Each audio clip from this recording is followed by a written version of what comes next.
Prigozhin's mutiny is over. In the end, it wasn't a coup, because his goal wasn't to change the power in Russia, but to find the best moment to cash out, probably, which is what he did. The official information is that Lukashenko struck a deal with Prigozhin on behalf of Putin. Prigozhin struck a deal with Putin and backed down. The Wagnerites by now have gone home. Prigozhin's whereabouts are unknown. The official information was that he's going to Belarus. Nobody knows, it doesn't make any sense. Up until now the Russian leadership is silent, making them look quite weak and indecisive. But what really happened? In this video we'll look at the information that is out there about Prigozhin's mutiny. On the morning of the mutiny, Putin made a speech to all Russians that the government, the Ministry of Defense and he himself, they will be putting down this mutiny with brute force. 12 hours later, when Wagnerites were only 5 hours from Moscow and no significant military clashes have yet happened, and they have only dug up the roads and destroyed the bridges, Putin suddenly struck a deal with Prigozhin. Not putting down the mutiny with brute force as he promised, making him look inconsistent and weak. Prigozhin himself, who had been posting comments, audio messages, pictures and videos in his Telegram non-stop, went silent at the night he left Rostov. Now we'll analyze a tweet from Anton Gerashenko who summarizes one aspect perfectly: what might have been behind the mutiny. Prigozhin's private army existed thanks to Putin's dirty money, for the money from selling oil, gas, timber, metals, gold and other resources of Russia to the west and to the east. Yesterday Russian media reported that during searches in the office of the PMC's colossal amounts of cash were found. 4 billion rubles, or about 50 million United States dollars. On this photo you can see Russian riot police OMON storming the Wagner headquarters in St. Petersburg. And here are the boxes that were brought out with the money. That was not only the money, there was actually handguns, money, different passports for Prigozhin, one of them saying his name is Bobron. The names get better and better. As you can see, United States dollars, there was also 6 kilograms of gold. And Mr. Bobrov is right here. Prigozhin immediately admitted that this was the money of PMC and that it was intended for paying the so-called coffin money, payments to the relatives of the deceased mercenaries. Mercenaries inside of Wagner, about 50,000 people. By the average payment for this contract is 2,400,000 rubles. If we translate the United States dollars and multiply it by month, it's about 150 million USD per month as salaries to the Wagner mercenaries. And if this is done by cash, it is an insane amount of cash flow that goes through Wagner each month. According to Anton Gerashenko's estimates, it takes about 250 to 350 million cash to sustain Wagner army, logistical chains, all of the desk workers, everything they have for 1 month. $250 million USD in cash per month. Prigozhin has spent about 2 billion of the Russian government's money on Wagner. The most important question is, after this rebellion, after which kind of deal they struck with Putin, will the funding stay the same? Because that is for sure, Prigozhin himself does not have the money to sustain Wagner. Even with all his gold mines and diamond mines in Africa, that doesn't pay for it. Outcome might as well be, if the funding is cut by Putin, PMC Wagner will slowly be reduced in numbers until they don't hold much significance anymore. Putin is a man with slow hatred. He's not a very passionate man, but he hates for a long time. He doesn't forgive this. If Prigozhin started this and he didn't finish it, well then Putin will. In this video we can see the fragments of the Il-22 Russian Ministry of Defense plane that the Wagnerites shot down. This plane had about a crew of 10 on it at the time of shooting it down. This is all to be forgiven. The official Russian Ministry of Defense information is that Prigozhin and Wagnerites, all of the criminal cases against them will be dropped. They haven't dropped yet, but they will be. Shooting down this plane and 6 helicopters is not an issue for them. The other issue is how Russian aviation and Wagner will get along in the future on the front lines, because they lost about 6 helicopters on a plane. One of the helicopters right here being seen, 2 Wagner forces within 1 day. They lost many good pilots, training of whom takes years. Will they continue laying down covering fire from the air for Wagnerites on the front line? I don't think so. The Mi-8 MTBR, the chopper you see right here, is a very valuable Russian aviation electronic warfare system. It is able to jam Ukrainian drones and also perform early warning for any incoming missiles. Wagner shot down 3 of those in one day. I don't think the Russian aviation forgets that, even if the Ministry of Defense wants them to. Wagner struck a deal with Putin, not with the aviation. As I mentioned before, up until now the Russian leadership has been quiet, but then today they shared this video of Shoigu inspecting the troops, the Russian troops in Ukraine, in the headquarters. Now nothing says that this video hasn't been recorded in advance, because Putin has been silent, Gerasimov has been silent, and suddenly there's Shoigu doing this, and he's the main question. What we can expect out of Prigozhin's deal was that Shoigu and Gerasimov will be sacked and replaced with somebody else. And now there's this video with Shoigu with no explanation to the Russian people or to anybody. I suspect this video being shot in advance because today a Russian Telegram channel put out this information. Moods in Shoigu's environment are panicked, he himself is isolated, staff decisions might be announced by tomorrow, Operation Investigation Group has been formed and is at work. Shoigu is currently in isolation under the watch of personal security, comprised of FSS employees, Department of the FSB. So Shoigu is under house arrest under the FSB. An investigative committee started studying materials of criminal cases on theft in Ministry of Defense back on Thursday. If this information is correct, then Shoigu is going to be sacked with what they're usually sacked with in Russia, corruption charges. Theft from the army, which is of course true. I mean, Putin, Shoigu and Gerasimov, they're all stealing from the Russian people.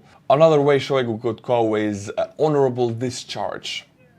They will just send him to retire. But how do the military units and Wagner mercenaries, the soldiers, react to Prigozhin playing like that? Playing with their support, their ambitions, their hope to get back to the Russian Ministry of Defense. This is the StormZ unit that showed support for Prigozhin, saying that we're behind you. I'm gonna read you the subtitles. We fully support what you're doing and we're all for it. If anything, just call us, we'll be there for you anytime. And we put those rear rats out of their cabinets. It's about time we kick them bastards out of there. Zanya, we're with you till the end. Just give us a shout and we'll come. Everyone in the StormZ is behind you. It's high time we cross those crumbs. These are Russian convicts in the StormZ units. There's quite a lot of them, and Prigozhin fully had their support. And then he played them. Let's see their response. A few moments later. What's up, Viktorovich? Rumors say that you ran off and lied all the guys. All StormZ was ready to go and bat for you, and not just StormZ, but your guys too. And you ran off somewhere. Our commanders here are now mocking us and pushing us. There's no way to do it. When people move together, they move evenly. And you, it turns out, are not a man, a rat. There's no other name for you. So how fast their attitude changes. I mean, this is the Russian criminal underworld. There you speak with your actions, not with your words. And Prigozhin had a lot of words what he's gonna do when he reaches Moscow, and then suddenly he struck a deal that he didn't mention at all before. He only talked about changing the situation with brute force, and then he struck a deal which is only good for him, not for his fighters. If that's not true, then show us your manhood. We have confidence in you. Zhenya, you set us and your boys up. You spoke beautifully. We gave you our support. And now what? They're already promising us a good life, just like for your boys. They're talking about the Russian Ministry of Defense. The latest information is that those from Wagner PMC who want can sign a contract with the Russian Ministry of Defense. Those who don't want don't have to do it. It's now voluntary. Why Prigozhin started this riot is because Shoigu gave out an order to dissolve the Wagner PMC, forcing all of the fighters to sign a contract with the Ministry of Defense. Now that has been pulled back. So Prigozhin got what he wanted. He maintained his position of power, but he promised so much more to the Russian people and to his own troops, and he failed them. This man here is Alexander Dyumin, the current governor of the Tula region of Russia. It is rumored right now in the Russian Telegram channels that Shoigu will be sacked and he will be named as the new defense minister of the Russian Federation. Supposedly it was he who resolved the situation with Prigozhin and Putin. He was a former Putin's bodyguard, so this also gives us an idea of how positions are named. In Russia, Putin values loyalty over everything, over competence, so he names his bodyguards as governors of region. That's how it works. And now might be the future Russian minister of defense. Then all it was a shift, was a change in power, a shift of power, and also it showed the cracks in the Russian system. Russia cannot go back to what it was before. As of now, they're pretending that this didn't happen, but the whole world, the entire West saw it. The weakness of Russia, how easy it was for Wagner to drive onto Moscow, how Moscow didn't have anything to send against them, only to dig up roads and destroy bridges. You cannot go back from there. This decision might keep Putin in power for some time, but this is the beginning of the end for Putin's regime. In this video we can see civilians in Rostov shouting shame, shame to the police who came back into the city after Wagner troops left. The people showed their support towards the Wagner troops, and immediately when the police came back, they didn't like it. They got 12 hours of freedom away from the Putin's regime.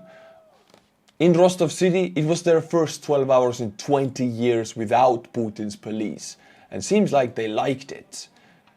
Time will tell if this will evolve into anything bigger. Right now it just shows the mood, what people feel like towards the police, because the police is the symbol of Putin's power. Among the riot police, the regular street police, they enforce Putin's law. And Rostov people doesn't seem to want them back. And then we have the Kadyrovites, of course. They arrived in Kolomna, the settlements where Wagnerites were at, a few hours after they left. Of course, the TikTokers, they always arrive late so they wouldn't have to fight. And they make this propaganda video like they're guarding the peace. After Wagnerites left, I mean, they were supposed to go there to fight them. They were delayed. And they arrived exactly after they left. So, coincidence? I think not. These guys are jokers. They only look tough and they have these tough beards and good equipment, but I've never seen them actually fighting from the beginning of this war. Last time I saw them fighting was in Mariupol. After that, only TikTok videos and this kind of crap. Patrolling around, making it look like they're doing something. I don't even know who won from this entire Prigozhin's mutiny. It definitely wasn't Kadyrovites because they were humiliated by the fact that some of them surrendered and they were late. It wasn't Putin's regime because they were incredibly weak and slow to react. And in the end, it could have been Wagnerites if they could have gone into Moscow, but they didn't. And they also lost. And it also wasn't Prigozhin because now his life is in danger. Prigozhin struck a deal and nothing will enforce Putin to follow that deal because Wagnerites went home. Prigozhin could have enforced any kind of deals if he went into Moscow, but he didn't. He gave away the only strong card he had, his troops. Now he's alone, relying on Putin's word, a man who doesn't forget. Prigozhin has no future in Russia after this. Only when he goes back with his forces, otherwise no. Now, my friends, let's take a look at the Russian losses of the past 24 hours. 950 liquidated personnel, which is 2 battalion tactical groups per day, a lot of troops. And Ukraine, behind in the shadow of this Prigozhin's mutiny, started a new wave of counteroffensives in the Bakhmut vicinity, and also they actually have crossed the Dnieper river in Kherson, occupying some areas in front of Oleshki, the sister settlement of Kherson. There's heavy battles going on, and this is why we see so many liquidated Russian personnel. 1 tank, 14 armor personnel vehicles, 21 artillery systems, and 10 UAVs. To summarize, huge Russian manpower losses. Let's take a look on the front lines. What's going on? 3 to 4 days ago, there was a rumor that Ukrainians crossed the Dnieper river, occupying some positions in front of Oleshki. Oleshki is this settlement right here. There is this highway, that's the Antonovsky Bridge that is destroyed. And the yellow part right here that you see is Ukrainian troops occupied area. Now we have gotten confirmation that this is actually true from the Russian side and from the Ukrainian side. Ukrainians are actually present. The force is about 100 men, so not a large force and without significant armor. But look at this photo. This is drone footage from the same yellow area I just showed. This is the highway, and here, this is the Russian occupied side, and here starts the Kherson Bridge. These yellow lines right here you see are Russian BTR tracer rounds. It's an incredible footage showing how Russians are evacuating their troops because the Ukrainians are coming. The BTR drives full throttle, laying covering fire with tracers to the Ukrainian positions, taking up an entire squad of Russian infantry and then going back. This footage confirms that Ukrainians have a presence, a foothold, a bridgehead over the Dnieper river on the other side of Kherson. Time will tell if Ukrainians are able to advance from here and enlarge this bridgehead enough to bring armor in. Right now we know that they are laying down heavy artillery fire from the other side of the Dnieper because it's so close. What is also known from the Russian military bloggers is that their Russian kamikaze drones are not working because Ukraine has a heavy presence of electronic warfare systems jamming the drone signals. Russian side has tried using kamikaze drones, but they have lost signal before the target. That means Ukraine is quite serious with this if sending their expensive and rare electronic warfare jammers into this front. Also, the Russian situation is not very good because most of their fighting force was sent to the Velika Novosilka and Bakhmut axis. The front is holding, it's not collapsing or anything, but this Dnieper river front is one of their weaker fronts right now. Now let's go to Bakhmut. Ukrainian Ministry of Defense has announced that they started the new counteroffensive wave in Bakhmut also, and the newest information is that you see this Donbas Canal. This is a waterway, small waterway. Third is a separate assault brigade of the armed forces of Ukraine pushed out or destroyed the last remnants of the Russian 57th Motorized Rifle Brigade west from the canal. All territory now west from this canal is under the Ukrainian armed forces. They have pushed the Russians back. Also, the settlement of Klishivka, we have information that Ukrainian forces have penetrated into these wood strips right here, forest belts. There's 3 significant ones and they all hold Russian positions. The one of them has already been liberated, and after taking all 3 of them, I'm sure Klishivka will be next. And of course, Velika Novosilka axis was very hot last night. Heavy Ukrainian push from Levadne to the flanks of the main axis. Rivnopil, this settlement right here, faces a threat of surroundment, but is still held by the Russian forces. I wouldn't be surprised if they would pull out here in the near future. We know that Russians also performed a counterattack to Makarivka, but it failed. Ukrainians held their positions. That's the most important news on the front lines, but there's another news. About 5 days ago, Ukrainians struck a bridge that connected Crimea to Russian-occupied Ukraine, and this bridge is right here. Konhar Bridge. It was attacked with Storm Shadow and it was heavily damaged. Why is attacking this bridge important? Well, it's all about the logistics. Here we can see main Russian trucking logistics route coming from Crimea.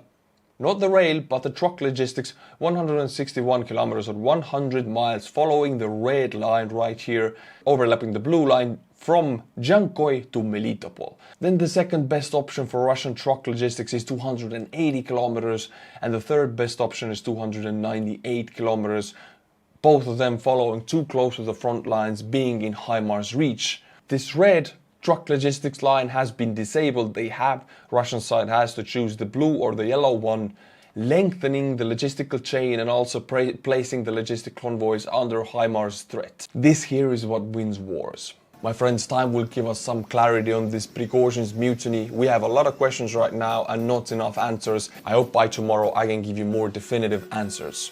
But right now, time has come to thank the Patreons. 5 new names that I will butcher who are tier 10 and above. David Morse, Kate Kallian, Bob Cornelison, Elisabeth K, Richard Löfström. Thank you to these 5 Patreons. If you like my channel, and if you become tier 10 and above Patreon, I'll be butchering your name too. My friends, I would guide your attention to my Twitter account. 3 times a day you get the most important frontline updates and all other news connected to Russia-Ukrainian war in a very compact form. Easy to follow, doesn't take much time, and you get the most important. Link in the description below.